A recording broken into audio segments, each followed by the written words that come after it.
You know that feeling, right? When you check your bank account and, for once, you don't immediately slam your phone shut in horror.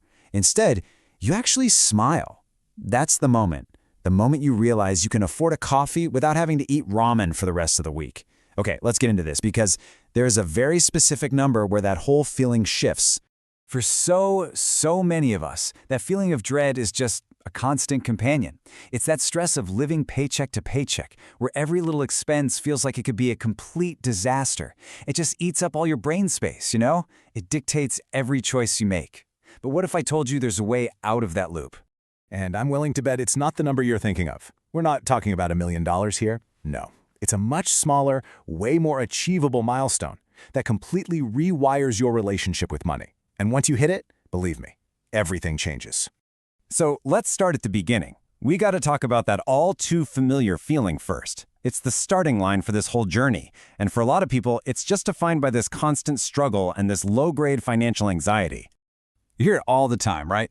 Financial gurus love to say you need $1 million to be wealthy. They just throw these huge, intimidating numbers around. But here's the thing they're totally missing. There's a much smaller milestone that's the real psychological turning point.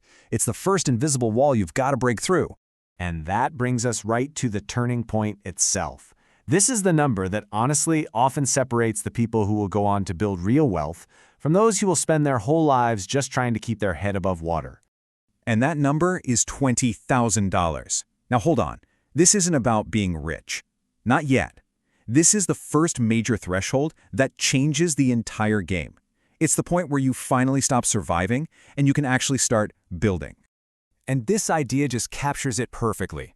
It's like pushing this giant, heavy boulder up a ridiculously steep hill. Getting that first 20 grand is all strain and sweat. You're barely making any progress, and half the time you're wondering if it's even possible. But $20,000, that's the moment the boulder finally gets to the top of the hill.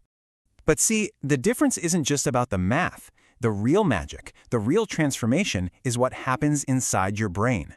So let's dig into why not having this buffer is what keeps you feeling stuck. When you don't have any money saved, your brain is operating in what psychologists call survival mode. Every single decision you make is filtered through a lens of fear. It's kind of like trying to plan your dream vacation while your house is literally on fire. All of your mental energy is just consumed by these immediate threats. And this has super real consequences, right? It means you take the first job that comes along, even if it's awful, because you just can't afford to wait. It means staying in situations you hate because the risk of leaving feels way too high. You end up saying yes to all sorts of things you don't want to do just for the money. Your brain literally doesn't have the capacity to think about long-term growth or opportunity. But something pretty remarkable happens once you cross that $20,000 threshold. You finally create enough breathing room for your brain to shift. It can stop playing defense all the time and finally start playing offense. And all of a sudden, the questions you ask yourself change completely. It goes from, how in the world am I going to survive until my next paycheck, to, okay, how can I make this money grow? You become proactive about building your future instead of just reacting to the next crisis. And hey, this isn't just a feeling, we've got data to back this up. Research from Vanguard actually shows that having just $2,000 in emergency savings boosts your financial well-being by 21%, a huge jump. Now, when you push that to a 3 to 6 month buffer, which for a lot of people is right around that 20K mark, you get another 13% on top of that. This buffer is what creates the mental space to think bigger. So once your brain has that breathing room, the math starts to get really exciting. This is where that boulder you worked so hard to push up the hill, well, it starts rolling all by itself, and it picks up speed. Let's just say, for example, you're saving $1,000 a month.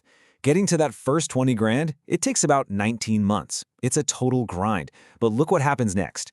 Your second 20 grand doesn't take another 19 months. Nope, it only takes 17. Why? Because now you've got that first 20K working right alongside you, earning interest, and the timeline just keeps shrinking for every milestone after that. This is the power of compound interest finally kicking in. You're putting in the exact same effort, saving the exact same amount, but you're hitting your goals faster and faster. Why? Because your money is now doing more and more of the heavy lifting for you. Seriously, the acceleration starts to become almost comical over time. Okay, but here's the part that most people miss, and it might just be the most important point of this entire explainer. When you save $20,000, you've done something way more valuable than just stack up some cash. You have fundamentally rewired your brain. I mean, think about what it actually takes to get there. You have to track your spending, you have to learn to say no to things you want right now for something better down the road, you have to resist all those impulse buys, but most importantly, you prove to yourself that you can control your money instead of letting it control you. And that's not just a financial skill, that is a life-changing skill. In this new identity, it changes your perspective on everything. You stop sweating the small stuff, like who cares about a $4 coffee? Instead, you focus your energy on the big wins that actually move the needle. You start seeing opportunities where before you only saw threats. And you gain what I like to call walking away money, which gives you incredible power and leverage in your career. You're no longer negotiating from a place of desperation. And really, this is what it all comes down to. Hitting that first major savings milestone isn't just about the money in the bank. It is the critical shift from a life of reaction to a life of intention. It is the difference between just surviving and truly thriving. Look, $20,000 isn't the finish line, not even close. It's the foundation. It's the seed that can grow into real, generational wealth if you nurture it. It gives you options, and options create opportunity. So really, the only question left is, now that you've built the foundation, what are you going to design on top of it?